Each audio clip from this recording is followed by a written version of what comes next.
અમદાવાદ મહાનગરપાલિકા દાણી લીમડા ખાતે આવેલા કરુણા મંદિરમાં ગુજરાતનું પ્રથમ ડોગ સ્મશાન બનવા જઈ રહ્યું છે। અહીંયા એક સાથે 2 ડોગની અંતિમ ક્રિયા થઈ શકશે અને તે માટે 30 લાખના ખર્ચે CNG ડોગ સ્મશાન બનાવવામાં આવશે।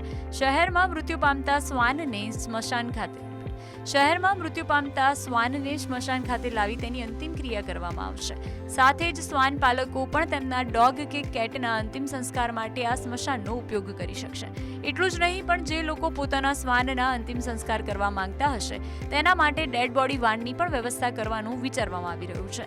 હાલ જે રીતે માણસો માટે ડેડ બોડી લઈ જવાની વ્યવસ્થા કરવામાં આવી છે, તે રીતે જ કેટ અને ડોગ માટે પણ ડેડ બોડી વાનની સેવા શરૂ કરવામાં આવશે।